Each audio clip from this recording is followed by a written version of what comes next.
Greetings, family. Bishop Coleman coming to you with a video from Wake Up Hebrews. We just want to thank you for joining in with us today. Give all praises to the Most High. We thank Him for health and strength, for keeping us in our right mind and allowing us to bring these messages to you. Today's lesson is entitled World Economic Collapse. World Economic Collapse. Those of you that are paying attention to what's going on in the world, you know that we're undergoing a different change. We're undergoing a economic change. Things are changing rapidly. Those of you that are really making a lot of money, I want to encourage you to try to do the right things, try to find the right decisions to make, because we are on the brink of a world economic collapse. Our subtitle will be Distracted by and contributed to by COVID and racial tension. So this economic collapse or downturn has some help. It has some cover up, something to distract us from noticing it, to keep us in order, to keep us intact.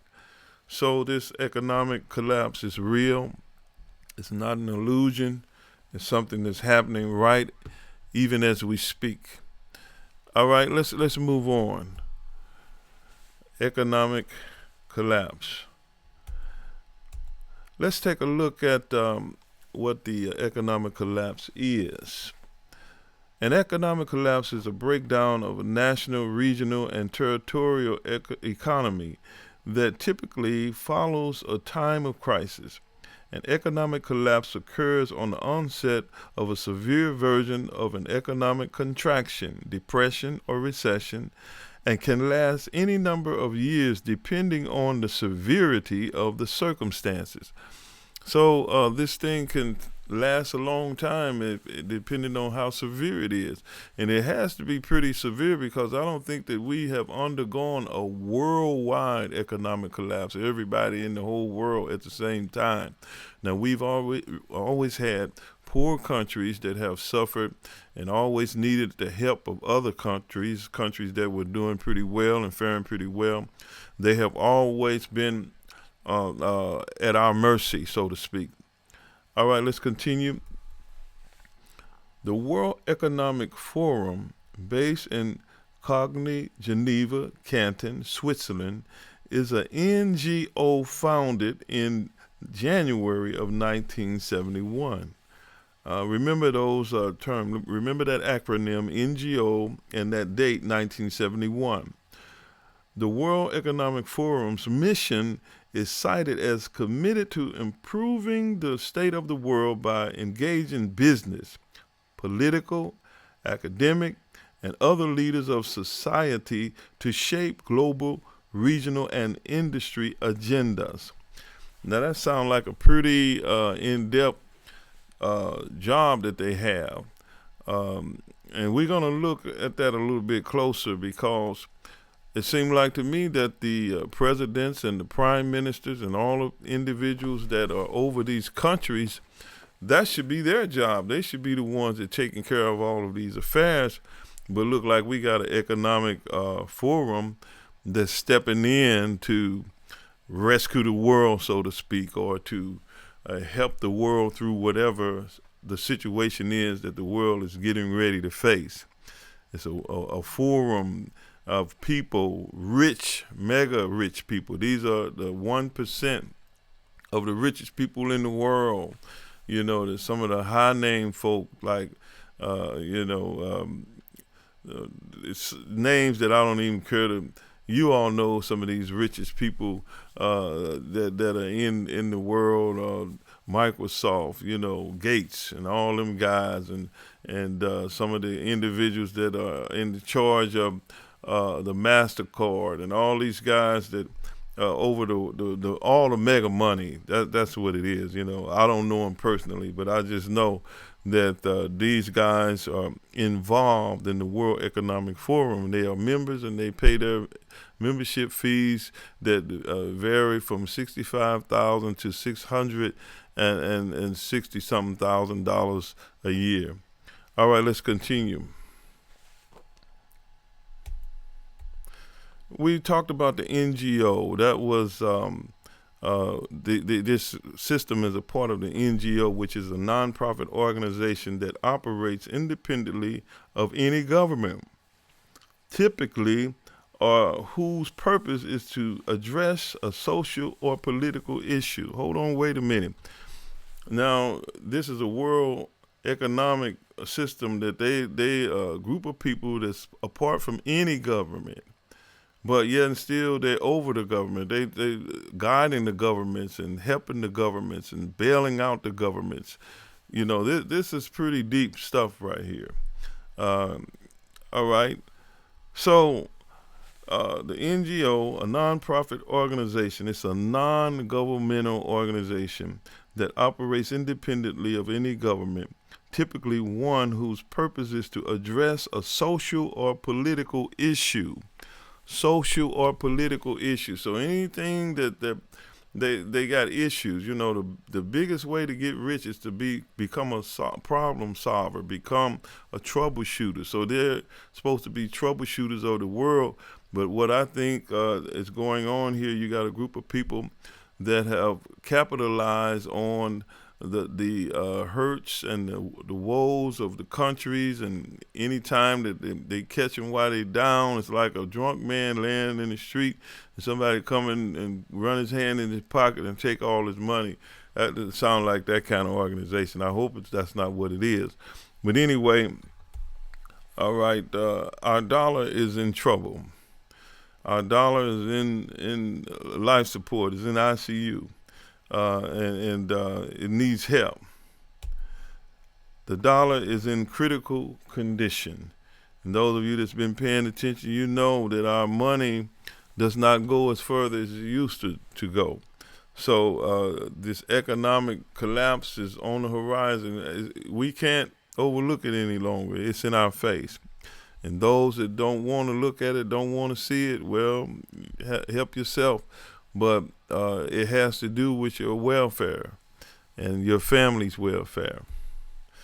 All right, how did we get here? How did we get to this place? Negligence. The government has been kicking this can down the road for many, many years. They've been kicking it down the road, and they have built this big debt up. And I don't believe that they did not know. It's a group of people that knew what was going to happen, because this failure of economy has happened time and time again down through history. So you got a group of social engineers that know what they're doing, that know how to capitalize off of these situations that's going on.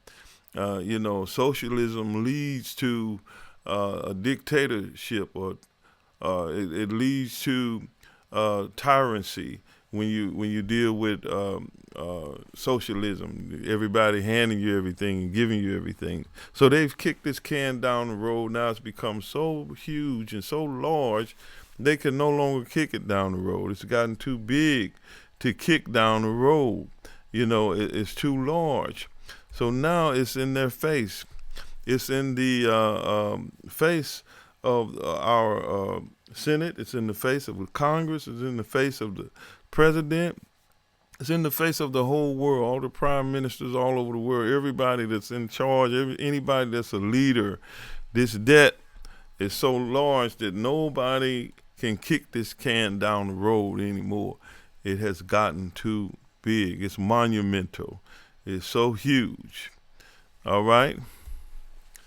The can is too large to be kicked down the road anymore. Distractions from the financial collapse. So we have had and already are looking at collapse. We got distractions. Those that are not paying attention don't know about the distractions that we have. We are being distracted from what is really happening with our money. You know, people putting their money in the bank. I'm talking about, you know, the people that just save money and think that they so secure in the dollar. You're being distracted from the financial collapse. And a lot of times people are distracted by so many other things. that they find a liking for. Well, let's take a look at some of these distractions. All right.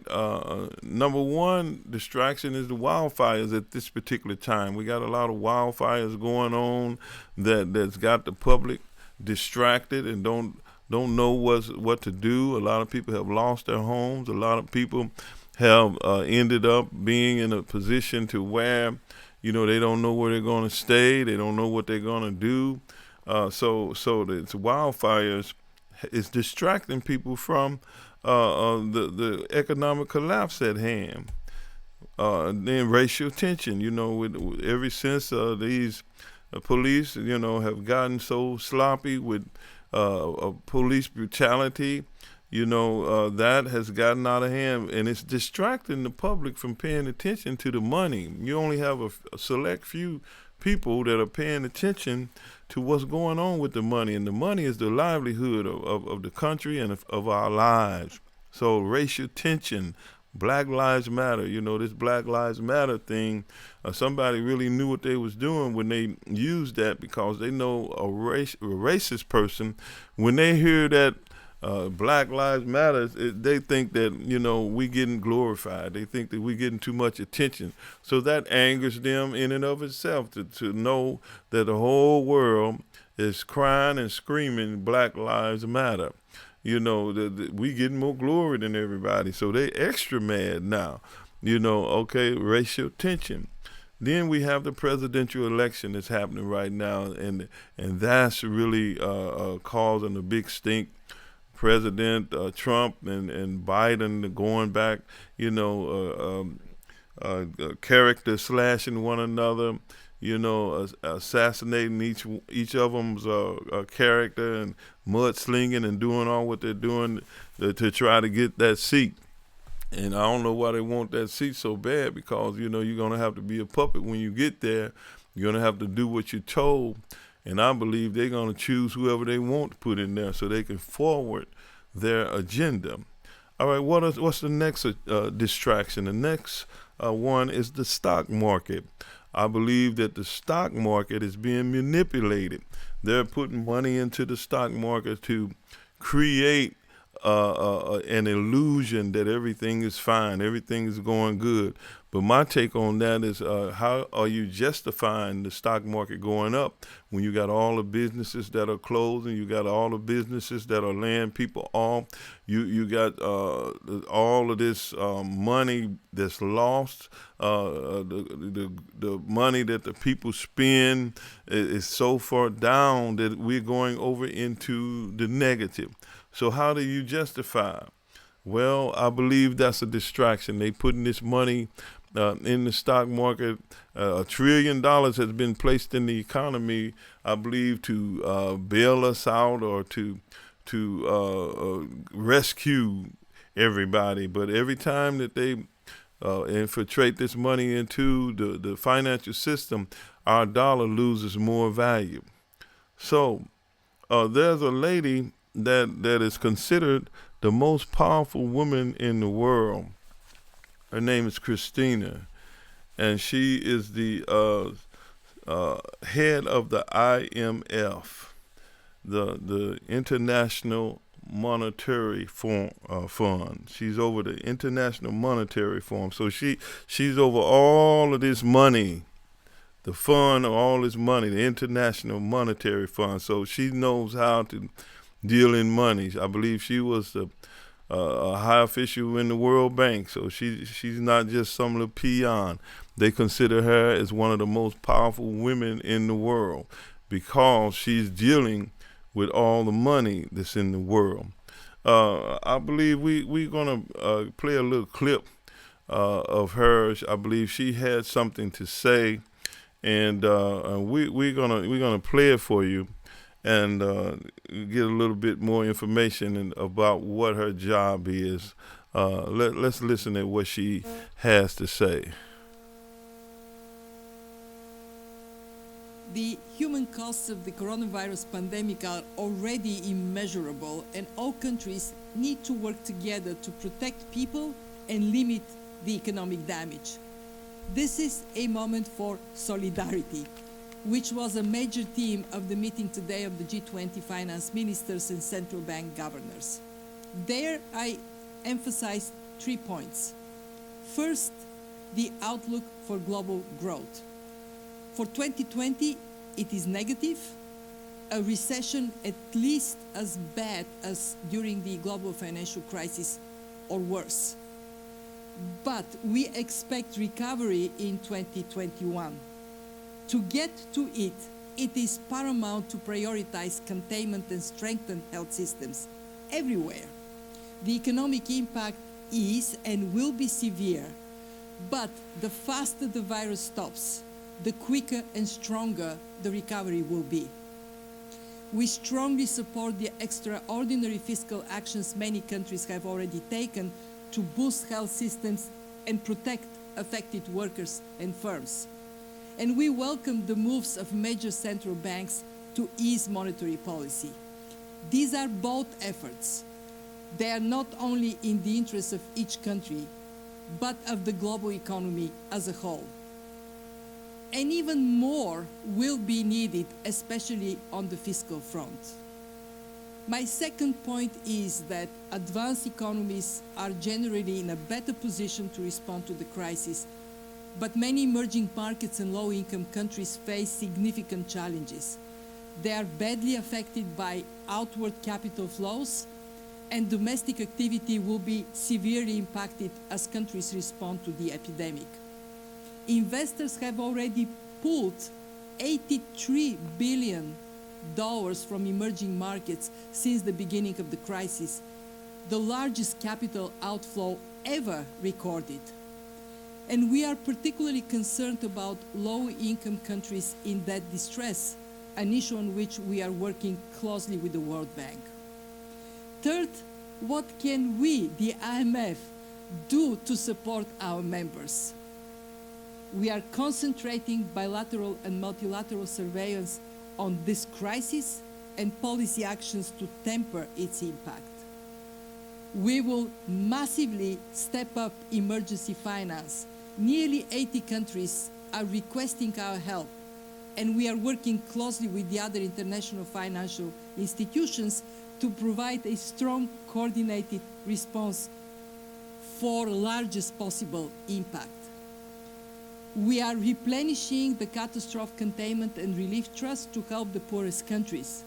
We welcome those who have already made pledges and call on others to join. And we stand ready to deploy all our $1 trillion lending capacity. But we are not stopping there. We are looking at other available options. Several low and middle income countries have asked the IMF to make a SDR allocation, as we did during the global financial crisis, and we are exploring this option with our membership. Major central banks have initiated bilateral swap lines with emerging market countries. As a global liquidity crunch takes hold, we need members to provide additional swap lines. And again, we will be exploring with our executive board and membership a possible proposal that would help facilitate a broader network of swap lines, including through an IMF swap facility. Let me finish with the following. These are extraordinary circumstances. Many countries are already taking unprecedented measures. We at the IMF, working with all our member countries, will do the same. Let us stand together through this emergency to support all people across the world. Together, we can get through it.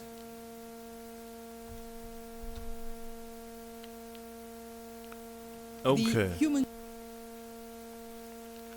How the economic machine works in 30 minutes. This is what we're seeing The economy works like a across the simple world. machine.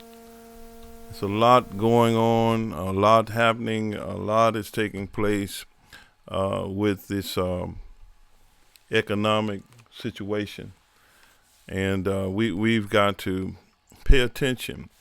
Now, this lady, she talk a real good good line. She's talking a real good line, but but I don't trust her. You know, they tell me after my research, when we find out every country that they go in, that it's an upheaval and insurrection going on, and people rioting when they go in and say that they coming in to help people. So I don't know what's going on with the situation, but we got to keep our eyes open. We got to keep our eyes open. All right, let's continue. Let's continue on. Okay. We're still talking about the economic situation in our country and around the world. Now, those of you all that know that the Federal Reserve is really a privately owned establishment. It's not really connected to the government. It's a private group of people, just like the IMF and the World Economic Forum. All these people, they're not governments, but they're really money folks, people that handle the money of the world. The Federal Reserve announced on Monday that it will buy unlimited amounts of treasuries and agency mortgages, including multifamily, to grease the wheels of the credit market. The purchases are attempts to avoid the type of credit crunch seen in the collapse of the financial system in 2008. So what they're doing is trying to rescue everybody. Then we have the Federal Reserve. You know, the Federal Reserve now they want to snap in $1 trillion. It says they has snapped up $1 trillion of the mortgage bonds since March, a record pace of purchasing as the U.S. Central Bank tries to blunt the impact of the COVID-19 recession on America homeowners. So what they're doing is, while we're distracted, while we're trying to be safe, while we're trying to look out for our families, they are working under the scenes, behind the scenes. And those of you all that study about mortgages, you know, mortgages are purchased by different financial organizations. A lot of times, you know, you used to see your mortgages being purchased by this company, by that company. Over the life of your home loan, your mortgage may have went through the hands of 2 or 3 financial institutions. Now, here these people are, the Federal Reserve and all these folk, they're buying up mortgages. So the government is owning a lot of mortgages. The public, I believe they own over 1/3 of the U.S. Mortgages. So we got a lot that's going on that we don't even know about, that we're not paying attention to. Why does the government own all these mortgages? You know, so the scripture says that the borrower is a servant to the lender. So if they own everything, you know, this is a good opportunity for them to come in and take charge and purchase up everything. You know, it's almost like the stock market. You buy when everything is low. So everything is down, you know, downturn in the economy. So all these money folks are coming in and purchasing and buying up everything. So they're going to fool around and own the world, because it's the World Economic Forum that we're talking about. All right, let's move on a little bit further. You know, we used to say that the crisis is ahead. We looking ahead. The crisis is in front of us. But I say that the crisis is happening right now. You don't have to look ahead. It's right in your face. It's going on right now, and you don't have to wonder about it. They're not trying to hide it any longer. You know, they tried to conceal it, but now they're coming out with reports, just like the lady, Kristalina that I just pulled up.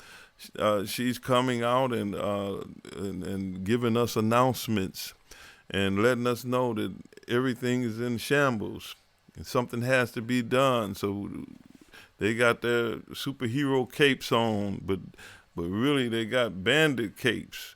They're coming in like criminals to take from the world, look like to me. Now, that's my speculation. I hope I'm wrong about it, Miss Kristalina. I hope you're good as you sound, because you got a good line. You sound like you're really concerned about everything. I hope and pray that that's true. So the crisis is not so much as being ahead. I mean, it's now. It's going on right now.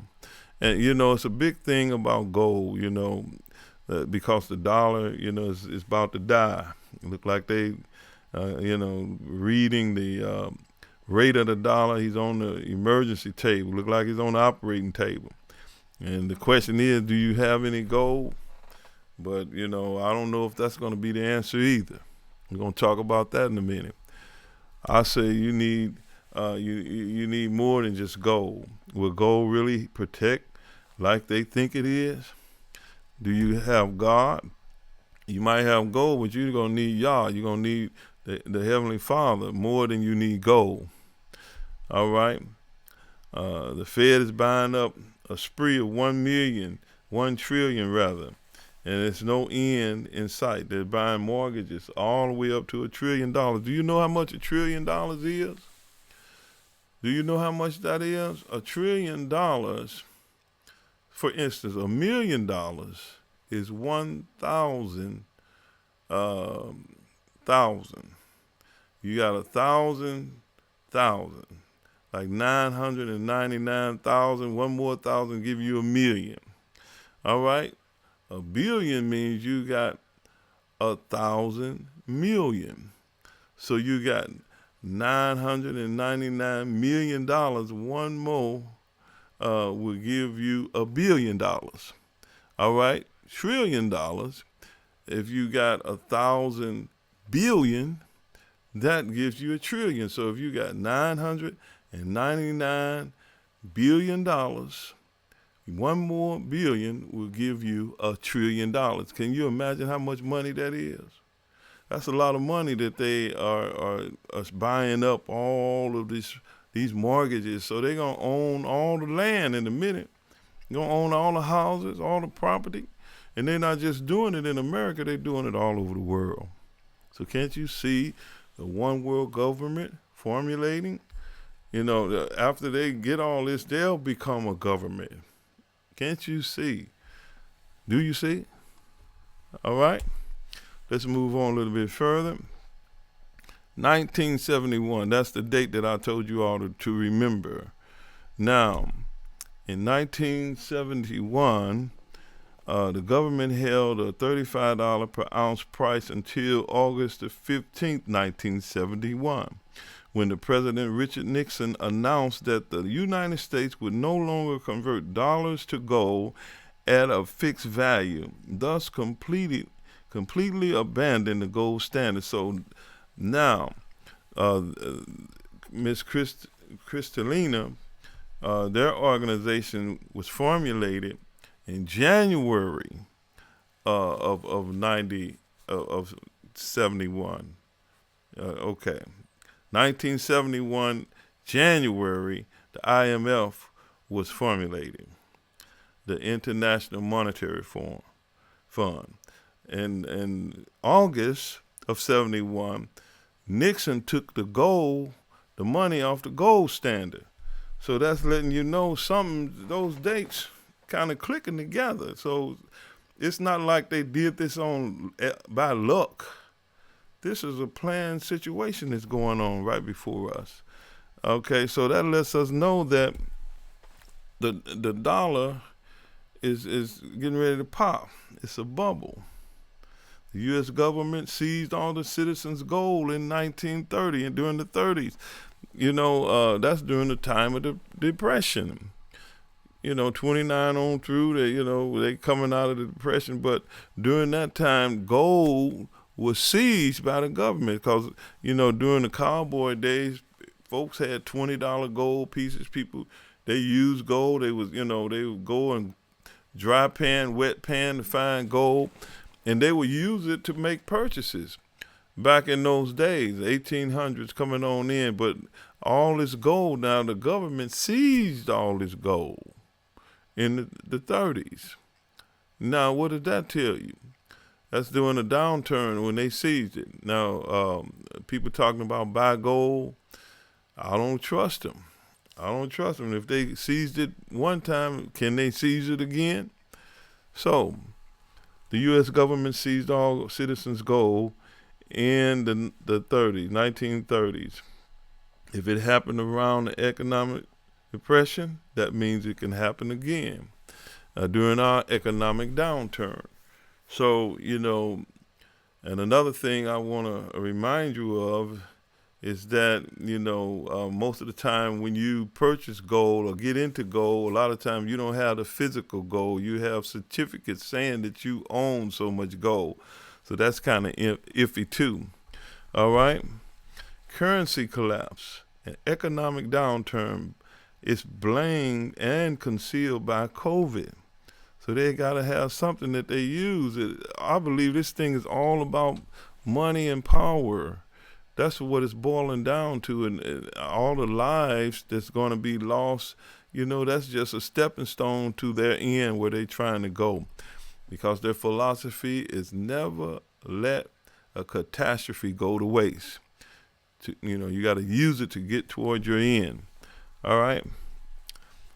The public is preoccupied trying to stay safe and alive rather than to try to pay attention to what's going on in the financial world. This is how they will get the sheeple. Sheeple. Sheep led to slaughter. That's how they're gonna get the people, because they're not paying attention. We had before the pandemic, we had baseball, football, basketball that kept everybody preoccupied. All of the sports, they're trying to continue the sports, but it doesn't have the significance that it used to have when people could go to the game. So it's a lot going on, and so they had to find some kind of way to continue to keep us occupied. All right. So our dollar is steady losing its value. Our dollar is getting smaller and smaller. So when you think about it, when you go to the store, you buy less and less with more and more money, because your dollar doesn't have the power that it used to have. So the money is losing its value, and your money dictates the level of your livelihood and welfare, and it's losing its value. So we have to be conscientious of that. We got to know, and there's really not too much we can do about it. It's almost coming down to a place where having more paper dollars don't mean as much as having the material things that the money buy. I knew a guy that say he don't like money, but he like what money brings. So it's getting to the place now. If you just got a whole bunch of money, you just got a lot of paper. So currency is coming to the place where it's going digital. Mostly everybody carrying a Cash App card. That's digital currency, really, when you think about it. It's a way that they can continue to pass this cash around, but eventually, what about all these dollars? Something gonna have to happen with all them dollars if you could go to a digital currency. And I believe that's what they're meeting about and trying to find out how they're going to rectify the situation. What are we gonna do? Are we gonna go with Bitcoin? Or are we gonna go with just having a card? Or, well, how about the mark of the beast? We get some kind of system where you can't buy or sell unless you have this. Maybe we'll issue everybody so many millions of dollars, make them all millionaires, and they'll really come running in. They'll stampede in to get a mark. You don't know what these people got up their sleeve. All right, let's move on. If this dollar loses its value, then all of us gonna be in trouble. You might be able to use it for heating fuel, to keep you warm in the wintertime. And if this happens, it's going to be a sad day. Very, very sad. Very sad. We're not hoping for that. We're not looking for that. They're looking for a soft reset, but I don't know how you're going to get a soft reset when people got their money. When it comes to folk money, people, they lose it. But, we've been under this fiat currency system since 1971 when Richard Nixon took us off the gold standard. Now we offer this paper, fiat currency. All paper dollars. Anything not backed by gold is fiat currency. Fiat money is governed and issued currency that isn't backed by any commodity such as gold. Fiat money gives central banks greater control over the economy because they can control how much money is printed. Most modern paper currencies, such as the U.S. dollar, are fiat currencies, monopoly money. We gotta make note of that. When I went to Jamaica, their money was less value than ours. I believe at that time you had to have 23 Jamaican dollars to make one American dollar. At that time when I was over there, 23 Jamaican dollars only made one American dollar, and 100 J was like $5 or whatever, somewhere in that. So that was fiat currency, showing you how the value was gone. You got $100, but it ain't worth but $4 or $5 over there in Jamaica. Their $100 bill was worth like $4 or $5 in American money. So that gives you an example of how money can lose its value.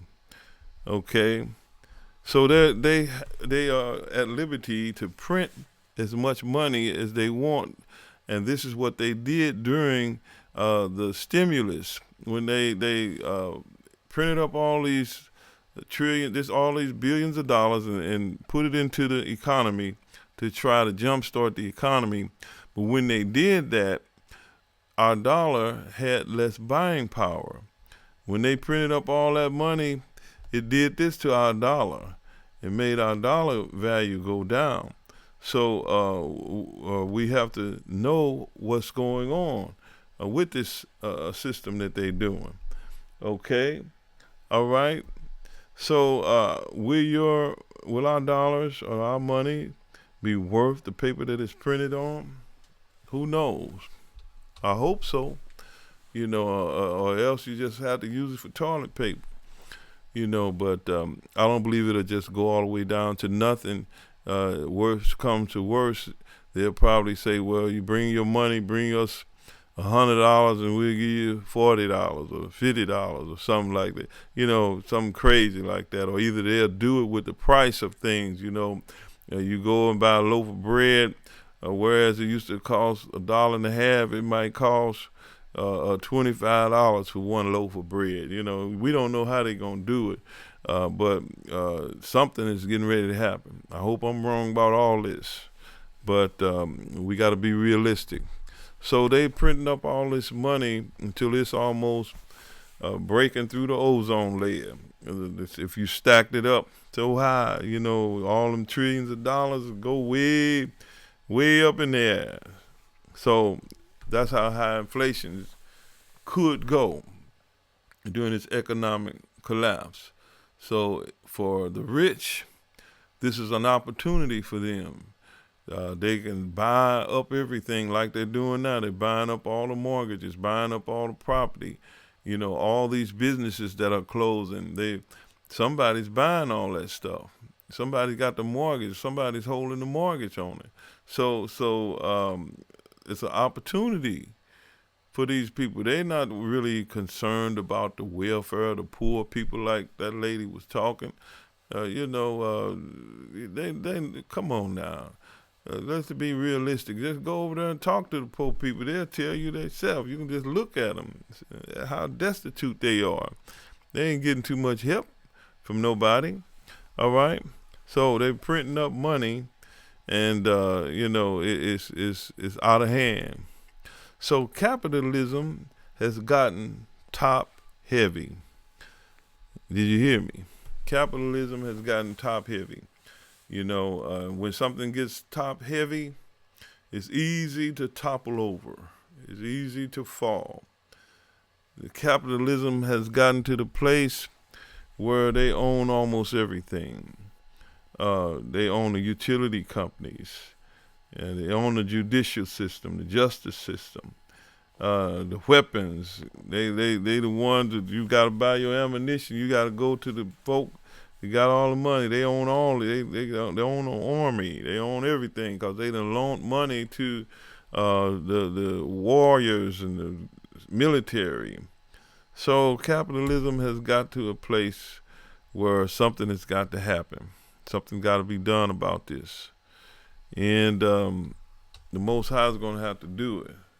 So this is where we are with this situation. You know, I had to put this video together to kind of bring us to the attention and to the knowledge of what's really happening in our world. You know, it's economic times. The system is being brought down. And let's see what Ezra has to say. Ezra says, "For there be many that perish in this life, because they despise the law of God that is set before them." So we don't want to be like those people that despise the law and, you know, and have to end up perishing because you despise the law. I'm looking for divine protection during this time. I'm looking for the Lord to give me wisdom. I want to know what's happening. I want to know what's going on with the money. I want to know the next move to make.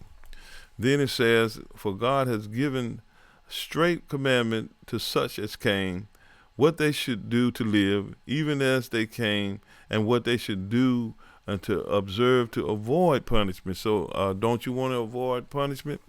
Anybody in their right mind ought to want to avoid punishment. I'm not trying to go through any undue punishment that I don't have to go through. All right.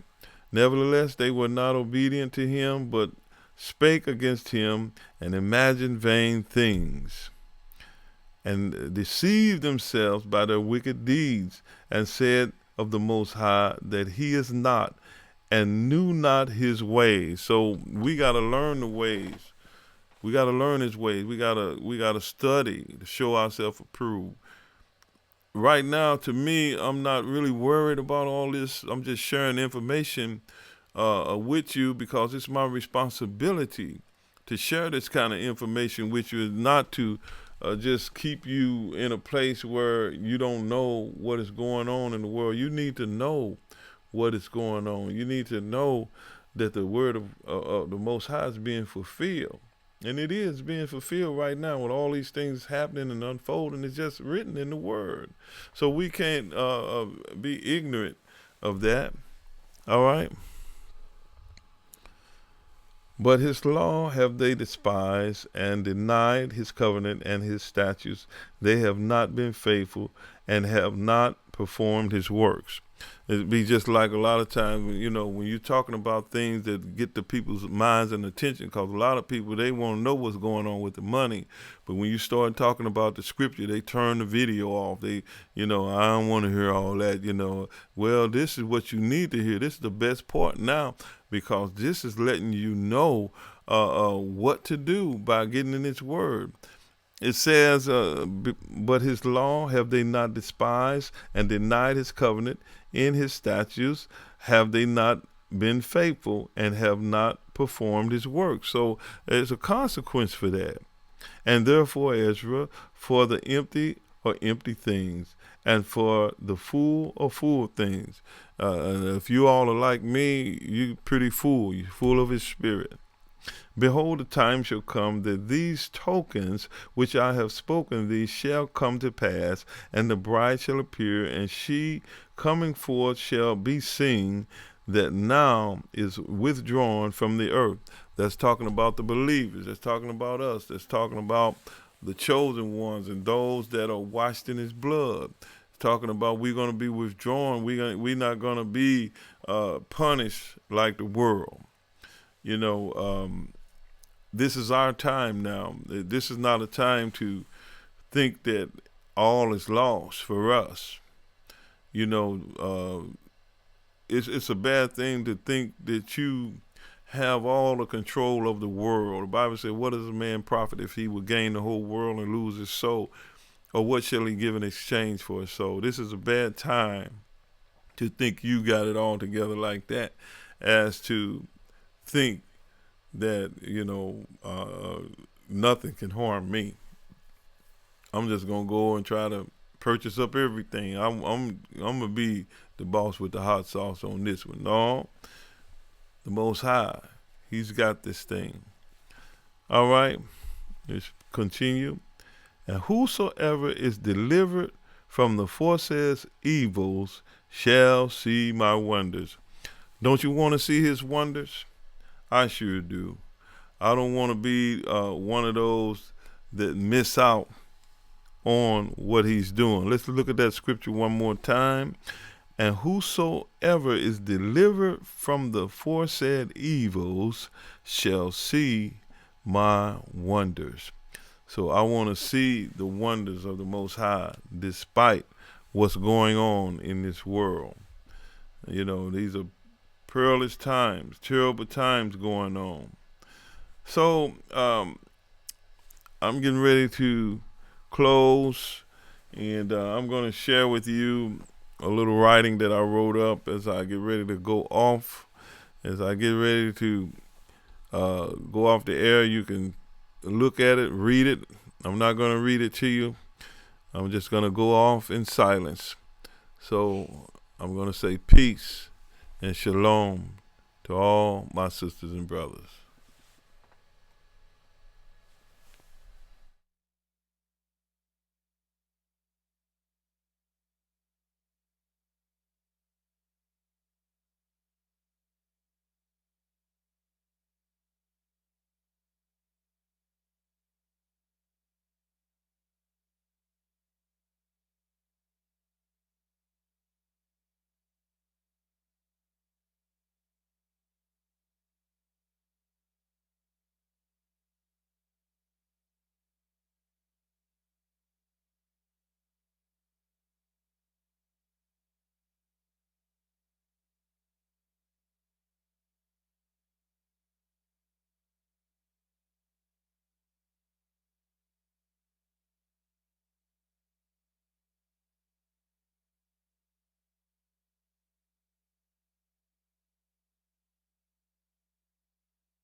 All right, my brothers and sisters, shalom.